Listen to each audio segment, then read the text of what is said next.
How many of you have ever heard something like this before about green tea? Yes, something good. It's made its way through the news for a few years. How many of you guys drink green tea because of its anti-cancer properties? I mean, that's one of the things that drew me to it at first, because I'm like, that looks like mud.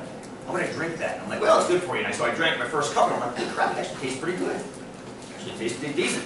Now, it's supposed to fight all cancers, not just breast cancer. This particular article is about breast cancer, which I believe in America is the #1 killer of women. Yes? I have that right? Did it chase a heart disease now?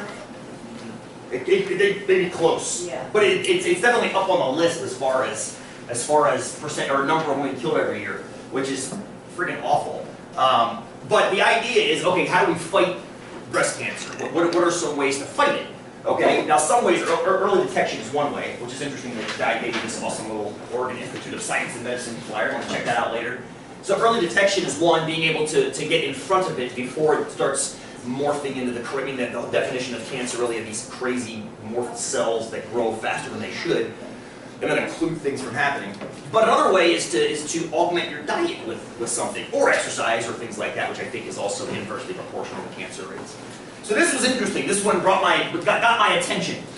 There's plenty of things we can poke holes in as far as the study itself. I agree with that. There are plenty of issues with trying to apply this study to American women. Give me one thing we can poke holes in. Diet. Well, good, it was diet, but why would that matter? Caitlin, go ahead. Oh, exactly. This was done in China. And if there's any doubt, look at the authors. I mean, except for Darcy Holman, you've got some Chinese names there, done in a university in China, I believe. I got the link there for you. It's in the Oxford Journals. But it definitely was an Asian study. And when you try to compare an Asian population to an American population, there are going to be inconsistencies across those populations, one of which is diet. That's a huge one. One of the first things I read here, the rate in China for breast cancer, yes, is 18.7 per 100,000 woman years. I thought it was an interesting unit, woman years, which is 4 to 5 times less than it is in other places. Go ahead. But I did hear that that's going up because of their increase in fast food. I know. I've heard the same thing. I saw a picture of Beijing from 50 years ago. Downtown Beijing, all bicycles. All bicycles. It looked like China. The right picture is like, romanticized China. 50 years later, it's half cars, half bikes. The bikes were terrified. Run over. And fast food is making its presence known in those places. And I've heard the exact same thing. There's all kinds of anecdotal studies, anecdotal evidence I've heard about the westernization of Chinese culture. That's one. Another one that bums me out, and I can't find data on this, but I keep hearing it anecdotally from those who have spent time in China, is recycling electronics. When you guys get rid of your cell phones. Have I told you about this? The data I heard about? It's all anecdote right now. I can't find hard numbers on it. But I keep hearing it from my brother-in-law who lives there and his friends who live in climate travel over there. When you guys recycle your cell phone, do you know where it goes? It goes to China. It goes onto a boat with millions of other ones. And it goes across, and it is hand-sorted. When they recycle it, what they do is they go into those things and pull the heavy metal parts out of it and reuse those. Those things are highly toxic. I mean, when they're in the case, it's okay, because it's not leaching out to you, I think. But as soon as you crack open that thing and start getting in the back and pulling out the parts of that are been recycled and or reused, that's kind of the thing you don't want to be doing, like out in the open with your kids running around, which are some of the pictures I've seen. I've seen these piles of cell phones with, a father out there on a fine sunny afternoon in China pulling for the cell phones, and his little infant children running around the piles. And the cancer rates in those provinces where that happens, allegedly, I have no hard data to back this up, but they're spiking. Is there a coincidence? Maybe. I don't know. But this actually I have data for. I don't have data for that, so I don't bother measuring that in class. Just planting that seed in your mind. I now have a couple drawers full of electronics that I refuse to recycle. When I found that out, I was like, I'm not sending it over there, and I put it in a drawer. I'm like, it's going to stay there until I figure out what the hell to do with it. I don't know what the hell I'm going to do with it, except collect it until I'm 60 and then put it in my will. Whoever inherits my crap, you can't send that to China. I don't know how to put that in my bag, so I'll do that. But this is interesting. So there are some things we can poke holes in. Number one is the fact that it's a Chinese study versus American women. There are definitely inconsistencies there, for sure. So I don't want to focus on poking a hole in the study necessarily, but just I want to analyze the results of their study. You guys, like I said before, there are whole classes devoted to research methods. I love hearing when you guys poke holes in studies. I love that. I just don't know how to measure them. That's the problem with it. I mean, I do admit there's a difference between a Chinese population and a Western population. Totally get it. I also would have no idea how to set up a proper study to do that. I mean, they got 1,000 females, 2,000 females split into a control group and an experimental group.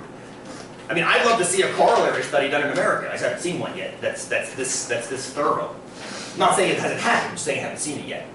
And it's amazing.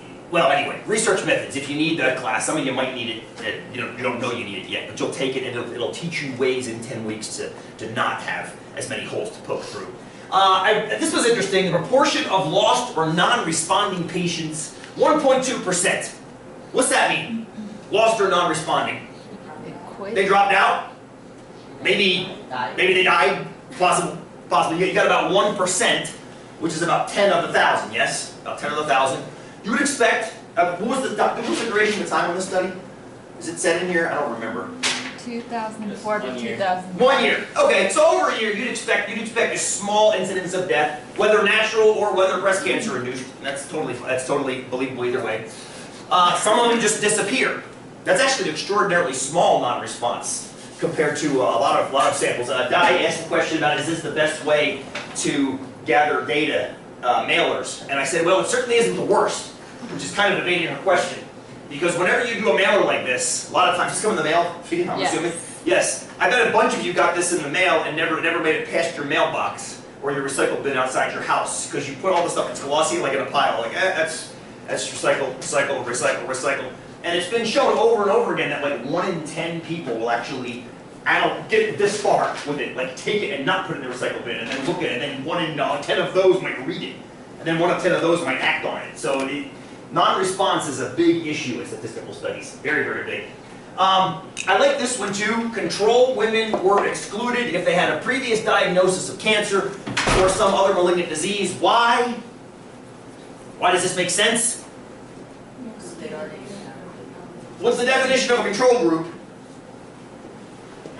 There's no variable. Right, you're trying to, the one variable you're studying, which in this case is green tea, you don't want some other variable getting in the way, like a previous diagnosis of cancer that might then cross from a control person to an experimental person. You want to keep those groups completely separate from each other and only see if green tea affects breast cancer rates in the experimental group versus the control group. You don't want, in other words, if they had a previous diagnosis of breast cancer, they should be in the breast cancer group, not the control group. Is that fair enough? You're trying to measure one variable and one variable only, and that's if green tea is actually doing something. And when I say doing something, please realize that's with quotes. You're trying to see if there's a correlation between breast cancer and the incidence of breast cancer and green tea. You can't prove that green tea is going to knock breast cancer down. One of the most interesting things I've seen recently, I got a big thing at Quaker Oats for my breakfasts, and it said oatmeal removes cholesterol. Holy crap, removes cholesterol? Like I've seen like oatmeal fights cholesterol, oatmeal's good for you, oatmeal's wonderful fiber. Oatmeal removes cholesterol. I had this vision of like the oatmeal coursing through my veins, like knocking the little cholesterol nodules off.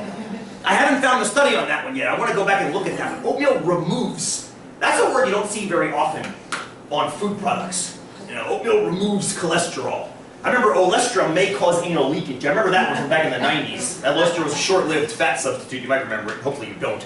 Unless you actually consume some, in which case you probably do remember it. But you very often see like removes cholesterol. I just love that. So I want to track that one down. So we're not trying to prove that green tea is like knocking breast cancer out of the park. We're trying to see if there's a correlation in consumption of green tea and lowering of breast cancer rates. Okay.